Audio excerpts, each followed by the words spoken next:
NGO와 국제개발협력 1주차 사이버 강의입니다.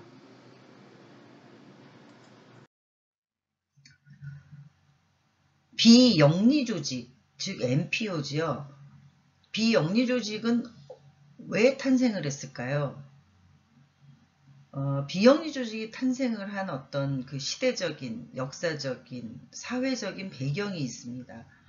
우리가 이런 배경을 잘 이해를 하면 비영리조직이 우리 사회에서 중요한 어떤 조직체로서의 역할을 하고 있구나. 또 우리 사회의 역동적인 어떤 사회 구성원으로서 또는 사회 조직의 그 흐름으로서는 비영리조직이 필요하구나 라는 필요성 등을 느끼게 됩니다. 비영리조직의 탄생 배경에 대해서 먼저 살펴보면요. 첫 번째로는 정부 실패를 들 수 있습니다. 이 정부 실패라는 내용은 정부가 모든 것을 개입해서 처음부터 끝까지 할 수 없다는 것이죠. 물론 우리가 알고 있는 어떤 사회, 공산주의 사회, 전체주의, 그 다음에 사회주의 국가 등에 있어서는, 대다수의 많은 부분을, 국민의 생활이나 어떤 정책에서 정부가 모든 것에 개입을 해서 진행을 하고 있습니다만, 시장에 개입한다는 것, 그 다음에 특히 자유민주주의 국가에서 자유경제시장의 국가에서 정부가 모든 시장에 개입한다는 것은 한계가 있습니다. 그래서 정부가 시장에 개입해서 복지사회를 이룩하려고 시도를 했습니다. 그런데 그런 것들이 오히려 더 나쁜 결과를 초래하게 된다는 것을 알게 되면서 이런 부분들을 정부를 대신해서 할 수 있는 그런 조직체나 그런 민간 어떤 단체가 필요하구나라는 것을 사회가 깨닫게 된 거죠. 그래서 비영리 조직이 탄생을 하게 됐습니다. 보통 이제 정부는 다수결 원칙에 따라서 획일적인 서비스를 제공할 수는 있습니다. 우리가 흔히 이제 사회복지 영역에서 얘기하는 보편적 복지라고 하는 것이겠죠. 어느 누구한테나 공정하고 공평하게 개입을 해서 서비스를 제공하는 일은 정부는 할 수 있습니다. 그러나 그런 초과 수요와 다양한 수요를 만족시키는 데에는 정부가 개입을 해서 할 수 있는 데는 한계를 느끼게 됩니다. 가장 여러분들이 최근에 경험을 하고 있습니다. 코로나19라는 어떤 병에 의해서 병의 확산에 대해서 정부가 지금 여러 가지 다각적인 정책과 그런 어떤 안정화를 위한 노력을 하고 있습니다만, 마스크라는 각각 개개인에게 필요한 그런 마스크 공급에 있어서 정부가 굉장히 어려움을 많이 겪었죠. 그런 것이 바로 시장입니다. 우리가 지금 공적인 어떤 개입으로 마스크를 전 국민에게 배포할 수 있는, 전 국민이 구매할 수 있는 마스크의 수량이 한계가 있기 때문에 이런 것들을 가능하면 필요한 국민들이 우선적으로 잘 구매를 할 수 있도록, 혹은 어떤 마스크를 구매하고자 하는 국민들이 그런 것들을 여하이 잘 구매했다고 느낄 수 있는 어떤 사회적 민원이나 불만이나 이런 어떤 사회적인 불평등, 불균형에 대한 문제들을 해소하기 위해서 정부가 마스크 공급업체나 마스크 생산업체를 조정하고 공급업체를 조정하고 또 국민들에게 배포할 수 있는 프로세스를 만들었습니다. 이런 것들이 정부가 시장에 개입해서 모든 부분을 해결할 수 없다는 것을 우리는 체험적으로 알게 되었습니다. 그리고 또 다수결의 원칙에 의해서도 획일적인 서비스라는 것은 한계가 있다는 걸 알게 됐습니다. 이런 배경에서 바로 그 비영리 조직의 필요성, 비영리 조직은 탄생을 하게 된 것입니다. 둘라스는 1987년도에 정부가 국방이나 치안, 수도사업과 같이 비용 지불과 관계없이 모든 사람이 필요한 값비싼 공공재를 제공할 때는 성공한다고 했습니다.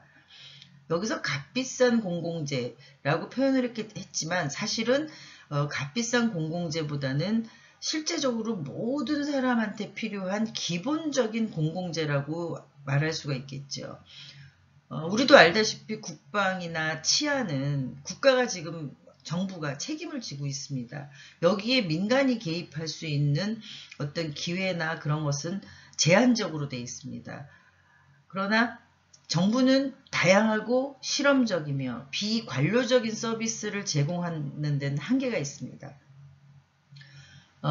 다양하죠, 요구들이. 여러분들도 마찬가지지만 내가 갖고 싶은 거하고 다른 사람들이 갖고 싶은 거하고 시장에 나와 있는 것하고 다를 수가 있고요. 또 당장 나한테 필요한 거하고 당장 우리 조직에 필요한 거, 우리 팀에 필요한 거, 우리 가족에게 필요한 거 이런 것들이 다 다를 수가 있습니다. 그리고 정부는 실험을 할 수 없습니다. 그러니까 파일럿이라 그러죠. 그러니까 어떤 특정 대상을 통해 집단화시켜서 A라는 집단과 B라는 집단이 어떤 욕구가 더 있는지를 실험할 수가 없습니다. 이거는 민간에서 할 수 있습니다. 그리고 정부는 비관료적인 서비스를 제공하는 데는 한계가 있습니다. 정부 조직 자체가 관료 조직입니다. 그래서 비관료적인 어떤 서비스를 제공하는 거에 신축성을 발휘할 수 있다는 것은 정부로서는 어려움이 있기 때문에 이런 것들을 충족시키기 위해서 비영리 조직이 등장을 하게 됐습니다. 두 번째로는 계약의 실패입니다. 우리가 계약은 약속이죠, 약속.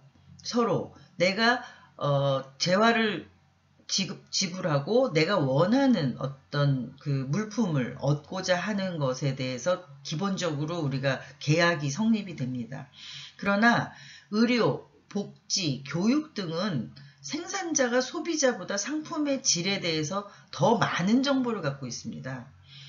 여러분들이 지금 교육을 받고 있습니다. 대학에서 교육을 받고 있는데 여러분들은 소비자입니다. 교육에 있어서는. 그런데 여러분보다 생산자인 교육, 현장, 학교, 당국 이런 어떤 생산자 같은 경우는 훨씬 더 많은 정보를 가지고 있기 때문에 여러분들이 원하는 것에 탄력적으로, 수용적으로 대응을 하고 있는 것입니다.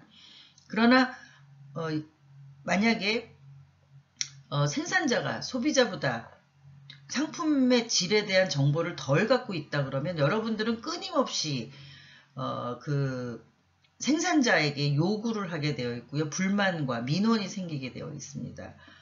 그런 어떤 균등한 계약 관계에 있어서 우리가 한계가 있기 때문에 비영리 조직이 만들어졌고요. 또 영리단체는 이윤을 추구하기 위해서 만들어졌죠. 우리가 영리단체라는 거는 말 자체가 영리, 이익을 추구하는 것입니다.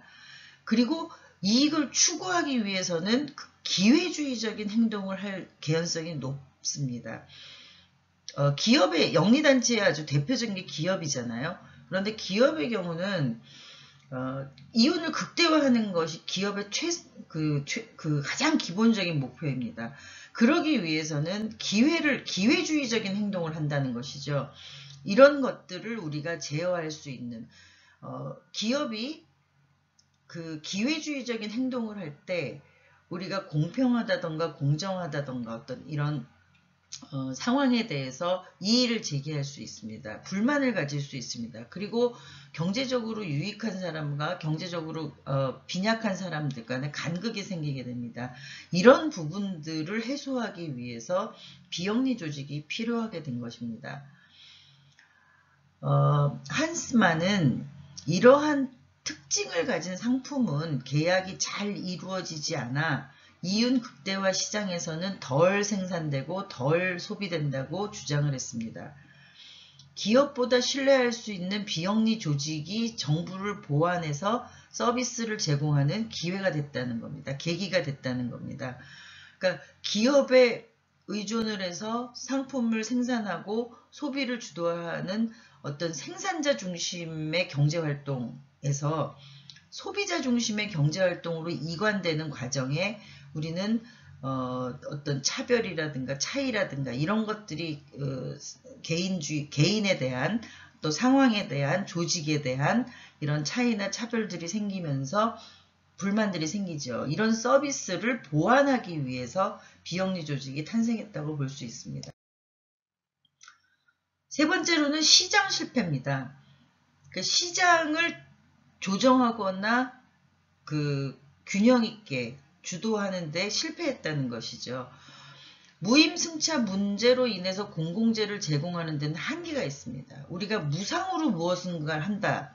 보편적인 복지를 한다. 한계가 있죠. 그리고 보편적인 복지라는 거를 정부가 어려워서 중단했을 때 더 큰 문제들이 발생을 하게 되겠죠.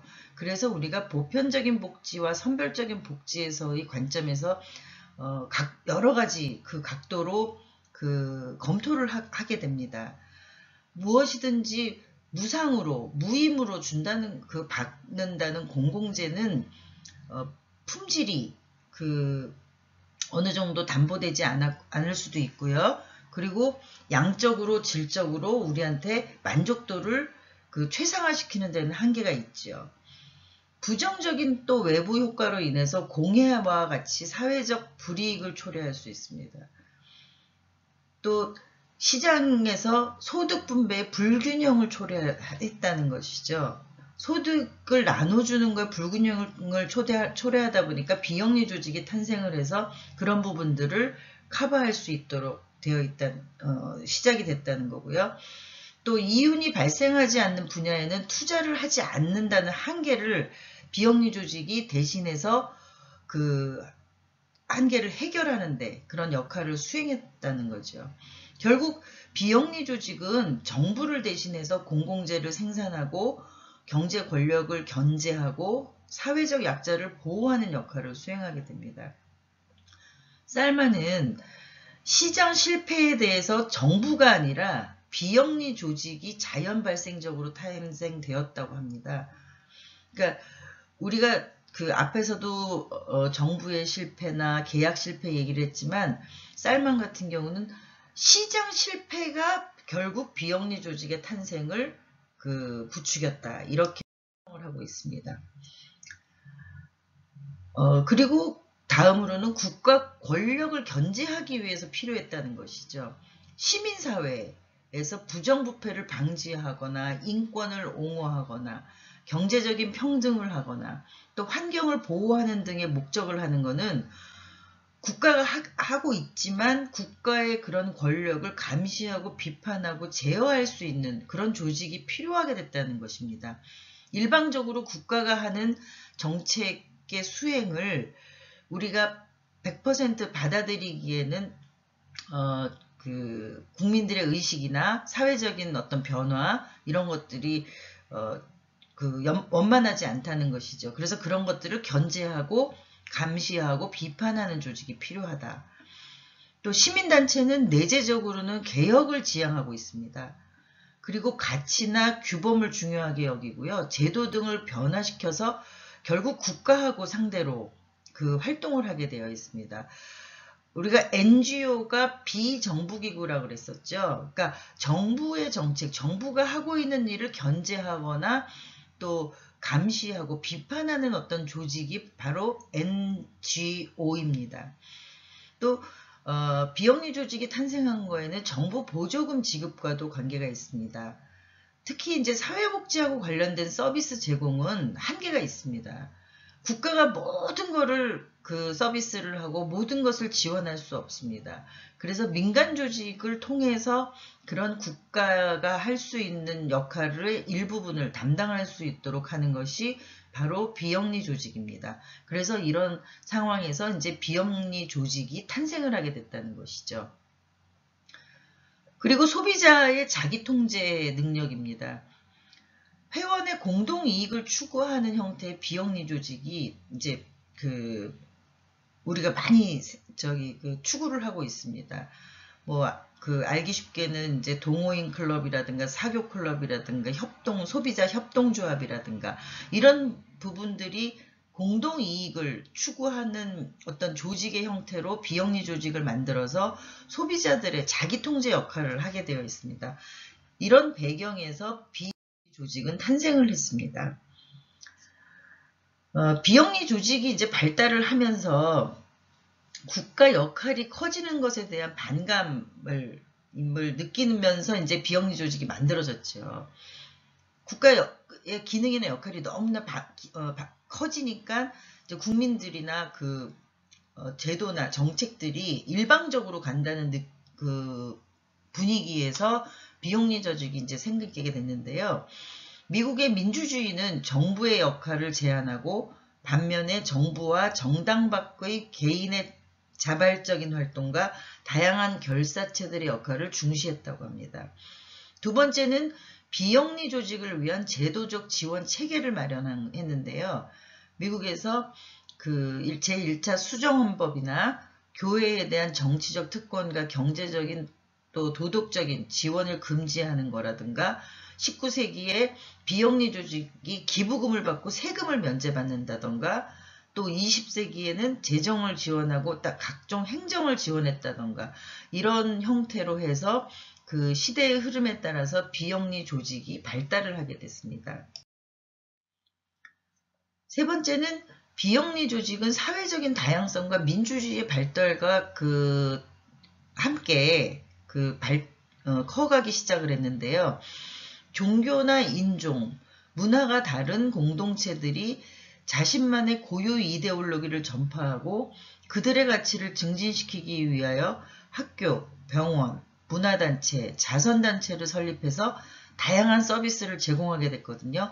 이런 것들이 이제 비영리 조직의 탄생 배경이라고 할 수 있습니다.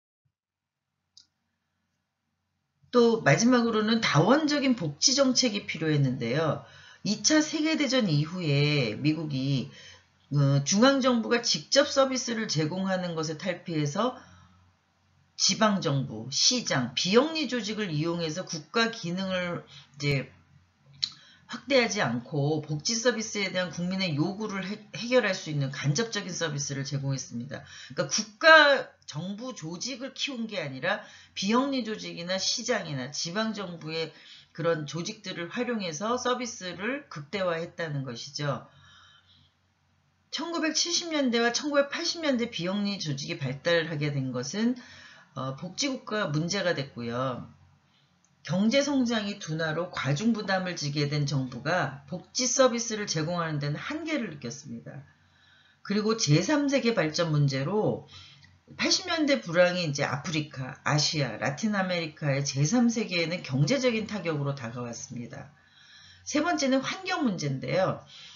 개발도상국가의 환경훼손과 선진국의 소비 형태로 인해서 대기 중의 이산화탄소와 질소가 증가하게 됐습니다.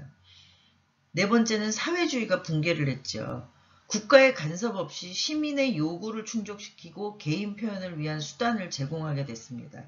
이런 다원적인 복지 정책을 위해서 그런 부분들을 수행하게 하는 그런 조직, 정부를 대신해서 할 수 있는 조직이 필요하다라는 것에 공감해서 비영리 조직은 탄생을 하게 됐습니다.